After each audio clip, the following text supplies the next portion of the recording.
수업 시작하겠습니다. 자, 중국과 일본의 근대 국가 수립 운동에 대해서 얘기할 건데, 중국이랑 일본은 각자 나름대로 근대화를 시도를 하게 되는데, 이 둘은 좀 차이가 있어요. 그래서 이 차이점에 주목해서 볼 필요가 있는데, 우선 중국의 근대화 운동이었던 양문동부터 이야기를 해보겠습니다. 이 양문동의 배경은 뭐냐면, 청나라는 서양과 두 차례 전쟁에서 참패하고 그리고 태평천국 운동을 거치면서 서양의 군사력을 절감합니다. 서양과의 두 차례 전쟁인 아편 전쟁에서 서양의 발달된 무기에 당하면서 서양이 이렇게 막강하구나라는 걸 절감했고, 또 태평천국 운동 때는 이걸 진압하는 과정에서 서양의 무기를 수입해서 쓰니까 또 자기네들이 써보니까 또 좋단 말이야. 그래서 이 양문운동은 한마디로 서양의 물질적인 것, 뭐 경제라든지 산업이라든지 특히 군사력을 강화시키는 게 목표인 게 양무운동인데, 당연히 태평천국 운동을 진압할 때 서양의 무기를 사용해서 그 위력을 실감했던 고위 관료들이 중심이 돼서 진행을 합니다. 특히 이홍장이나 중국봉 같은 사람들이 주도했다고 하는데, 이 사진에 보이는 사람이 이홍장이라는 사람이에요. 이 사람은 태평천국 운동을 진압할 때 서양의 무기를 사용하고 서양의 군사 제도를 받아들이면서 서양식 무기가 이렇게 우수하구나. 중국도 이걸 받아들이면 되겠다라고 생각을 하는 거지. 그래서 이 양무운동의 이론적인 배경은 뭐냐? 중체서용이라고 합니다. 그러니까 서양의 무기나 근대 과학기술 이런 것들은 우수하니까 받아들이는데, 뭘 하나 빼고 받아들여. 뭘 빼고 받아들이냐면 서양의 사상이나 제도, 정치 제도 이런 것들은 안 받아들이는 거야. 그러니까 물질적인 건 서양이 우수하니까 받아들이지만, 또 중국의 전통적인 가치인 유교적인 것들은 이미 우수하기 때문에 바꿀 필요 없다라는 거지. 그래서 중체소용이에요. 중국의 정체성을 유지하면서 서양의 우수한 것들을 써먹으면 된다라고 생각을 했던 거지. 그래서 이 중체소용이라는 사상은 이 홍장이 황제한테 올린 상소를 보면 잘 알 수 있습니다. 빨간 줄로 칠한 것을 보면 나라를 잘 다스리고 제업의 튼튼한 기초를 굳히고자 하는 방법, 이런 것들은 정치제도겠지. 이런 건 원래부터 있다. 자기네들 중국이 원래 하던 걸 하면 된다. 이렇게 얘기하는 거야.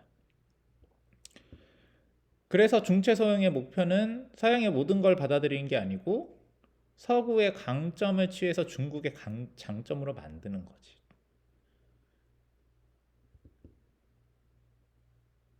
중국의 우수한 기존의 정치 제도나 사상 체제는 유지하면서 서양의 물질적인 것만 받아들이겠다라는 거야. 그래서 양무운동은 전개되는 것들은 당연히 물질적인 것들을 중심으로 받아들이겠지.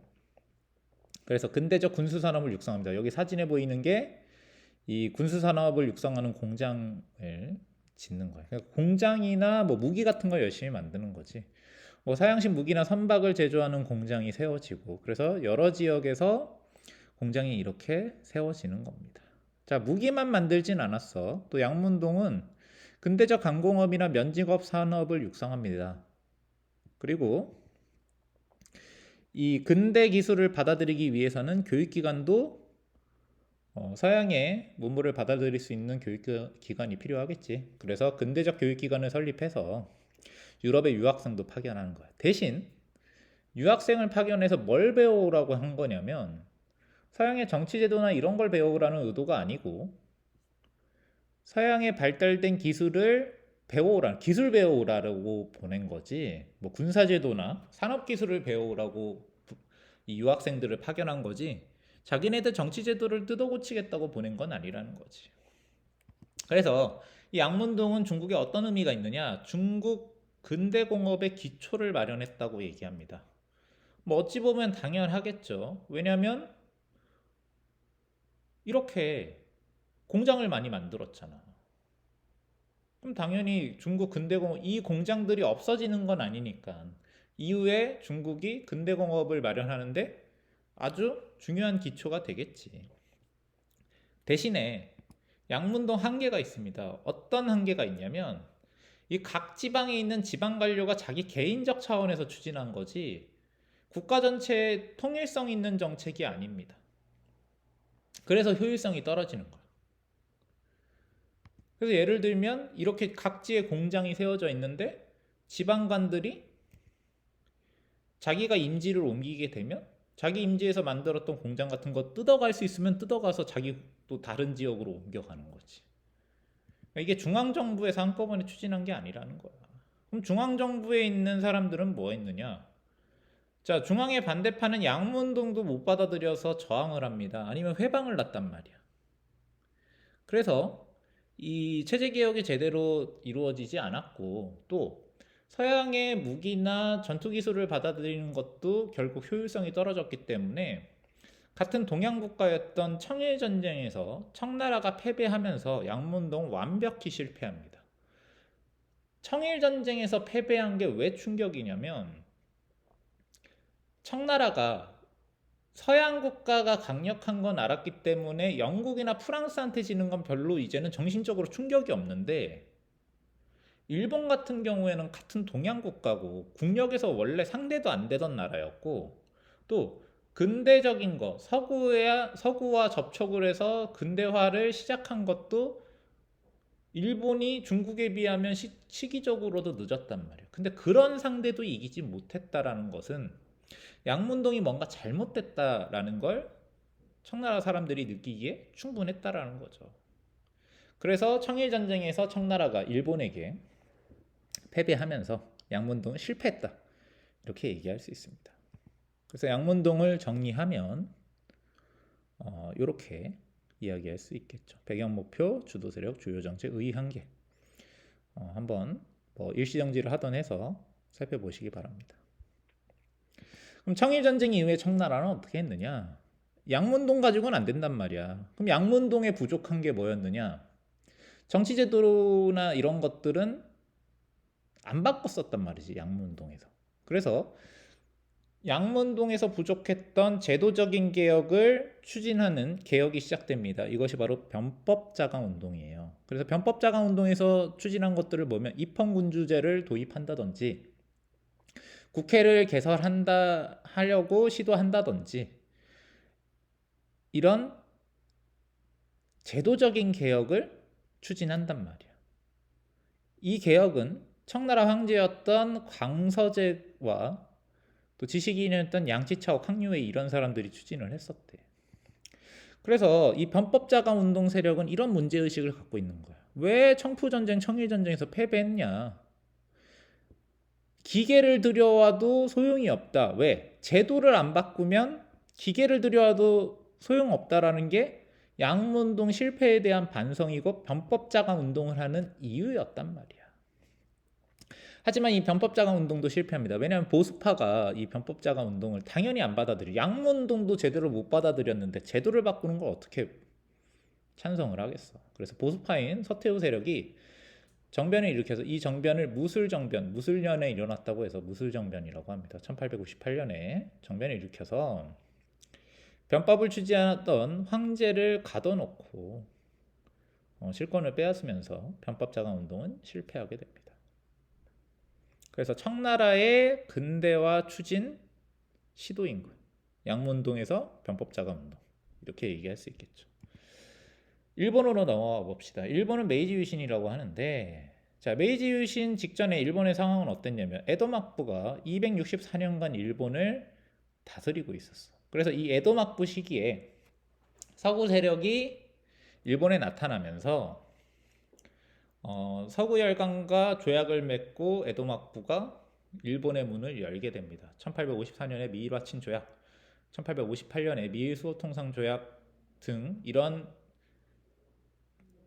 조약을 맺었던 세력은 바로 에도 막부라는 거죠. 근데 이 에도 막부에 반대하는 세력이 있었습니다.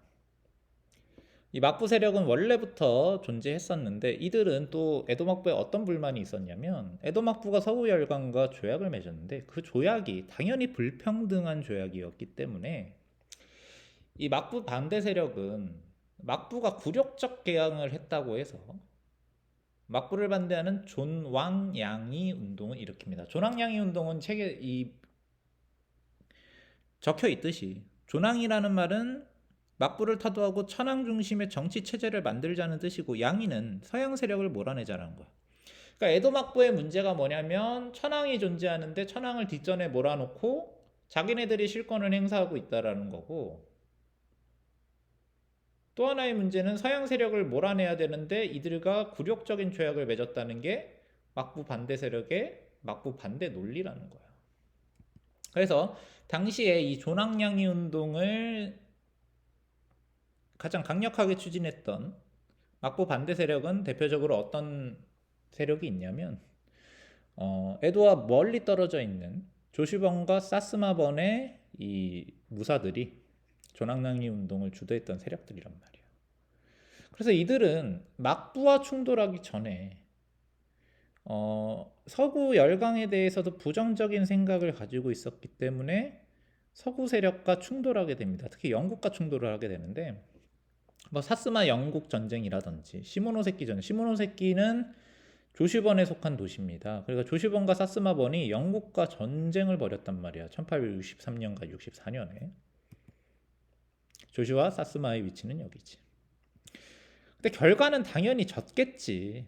그지? 지는데 이게 왜 일어났냐면 나하모니기 사건이라고 해서 이 조슈번인가 사스마번이 행차를 하고 있는데 영국 상인이 여기에 마땅한 예를 취하지 않았다고 해서 이 무사들이 지나가는 영국 상인들을 죽이는 사건이 벌어져.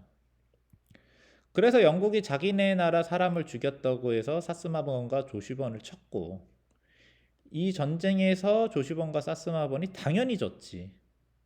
어떻게 이기겠어? 그래서 막부 반대파는 서구 열강의 강력한 힘을 겪고 나서 느끼게 됩니다. 그래서 막부 반대파는 양이는 포기해. 개항을 인정하게 됩니다. 이게 나라 문을 열 수밖에 없구나. 서구가 이렇게 강력하고 대단한 녀석들이기 때문에 우리는 얘네들 배워야겠다. 그래서 양이를 아예 포기해버려. 남은 건 존왕이란 말이야. 근데 여전히 막부 타도 운동에 또 하나의 명분은 남아있기 때문에 양이는 포기하고 그냥 막부 타도 운동만 추진하는 거예요. 서구 열강은 이제 안 쫓아낼 거야. 하지만 막부는 쫓아내야겠다. 그래서 왕정복고를 내세운 정변을 일으켜서 막부 체제를 해체하고, 당연히 막부 세력은 이거에 반발하겠지. 그래서 이 막부 세력은 내전을 통해서 숙청하게 됩니다. 치열한 전쟁이 일어났겠지. 이 막부 세력과의 내전에서 당연히 반막부 세력이 승리를 하게 되고, 이렇게 일본을 장악하게 된 반막부 세력은 메이지 정부를 만들고 메이지 유신을 일으킵니다. 메이지 유신의 목표는 뭐냐면 막부 체제를 해체하고 서양을 모방한 근대화를 추진하는 것이 메이지 유신의 목표입니다. 얘네들 되게 웃긴 거야. 존왕양이 운동을 일으킨 게 엊그제 같은데, 그러니까 서양 애들 다 쫓아내자는 게 처음에 내건 구호였는데 나중에 서구 열강의 힘을 느낀 다음에는 우리가 얘네 배워야 된다. 철저하게 배워야 된다. 이렇게 태세 전환을 하는 겁니다. 그래서 무사 중심의 신분제도도 폐지하고 뭐 징병제 의무교육 실시하고 근대적 토지제도 조세제도 이런 것들을 실시하고 철도와 공장도 건설하게 되는데, 이게 다 뭐를 목표로 하는 거냐면 서구식 국가를 만드는 게 이 메이지 정부 세력의 목표였던 거지. 그래서 더 완벽하게 배우기 위해서 이 메이지 정부의 지도자들은 자기네들이 직접 서구에 가서 서구양의 제도와 문물을 시찰하고 근대화에 반영을 합니다. 이와쿠라 사절단이라고 해서 뭐 부하들을 보낸 게 아니고 지도층인 자기네들이 직접 간단 말이야. 그래서 그만큼 얘네들 옷 입은 것만 봐도 가운데 한 사람만 빼고는 다 서양식 의복으로 갈아입어 버렸지. 이런 것만 봐도 이들이 얼마나 서양의 모든 것들을 다 받아들이려고 했는지 알 수 있는 거지. 무슨 그 중국의 양문동처럼 우린 반만 받아들일 거야. 나머지는 안 받아들일 거야. 그게 아니고 이들은 완벽하게 받아들일 생각을 하고 있는 거예요. 우리는 서양과 똑같이 갈 거다 이렇게 얘기하는 거예요. 그래서 이들은 이 양문동과 메이지 유신은 얘네들이 하는 얘기만 봐도 차이점을 알 수 있단 말이지. 이용장의 상수만 봐도 청나라는 양문동을 할 때 그냥 기계를 받아들이는 게 중요하다고 얘기한단 말이야. 하지만 메이지 유신을 시도하는 일본은 기계만 받아들이는 게 중요한 게 아니고 정신까지 다 받아들이는 게 완벽하게 싹 다 받아들이는 게 중요하다라고 이야기하는 겁니다. 그래서 한마디로 일본의 목표는 서양과 완벽히 똑같은 국가가 되는 게 목표다라고 얘기할 수 있어요. 그래서 양문동과 메이지 유신의 차이를 보면 양문동은 기계와 무기는 받아들이지만 제도 사상은 안 받아들여요. 중앙정부 차원에서 추진도 안 되고, 메이지 유신은 서양과 기계, 무기 당연히 받아들이고 제도 사상도 받아들이고, 그리고 중앙정부 차원에서 추진된 것도 역시 메이지 유신의 특징입니다. 그리고 입은 옷만 봐도 우리는 느낌이 딱 오죠. 양문동 추진하던 이 청나라 관료들의 복장, 자기네들의 전통 복장 유지하는데, 이 일본의 메이지 유신 세력은 옷부터 벌써 서양과 똑같은 옷을 입어버리잖아. 자, 근데 이 일본은 서양의 모든 걸 받아들이기 때문에 뭐까지 배우느냐? 서구 열강이 식민지를 만든 것까지 똑같이 따라한단 말이야. 그래서 이들은 먼저 어디를 넘보냐면 처음부터 우리나라를 노렸어. 그래서 정한론이라는 게 있습니다. 메이지 유신 이후에 일본이 조선에 새로운 외교 관계를 요구했습니다. 자기네들이 이제 서구식 국가를 만들었으니까 조선하고도 서양식으로 외교 관계 맺겠다. 근데 조선 당연히 거부하겠지. 조선은 당시에 흥선대원군이 집권하던 시기였으니까. 조선이 이 요구를 거부하니까 일본에서는 조선을 정벌하자. 이 말부터 나온다. 그거 어때? 일본은 처음부터 우리나라를 뭔가 종속국이나 식민지로 만들고 싶어하는 욕구가 이미 존재하고 있었다라는 거야. 그리고 우리나라뿐만 아니고 지금의 대만, 타이완 섬을 침공하는 타이완 침공이 1874년에 일어납니다. 그래서 일본 포류민이 타이완에서 살해당한 사건을 핑계로 일본이 타이완 섬을 점령한 사건. 그리고 지도에 보면 나오겠지만 오키나와도 원래 일본과 다른 독자적인 국가, 육후 왕국이었는데 이 육후 왕국도 일본에 완벽하게 편입시키는 오키나와를 이제 육후 왕국을 멸망시키는 일이 벌어지는 거지. 그래서 우리나라에는 결국에는 이 서양 애들과 똑같이 서구 열강들이 우리나라에 병인양요 이런 것들을 일으켰듯이 얘네들도 똑같이 군함 보내가지고 강화도에서, 장소까지 똑같죠. 강화도에서 대포 쏘고 전투를 일으켜서 우리나라를 도발하는 사건도 벌어지는 거지. 이걸 핑계로 나중에 강화도 조약을 맺게 되죠.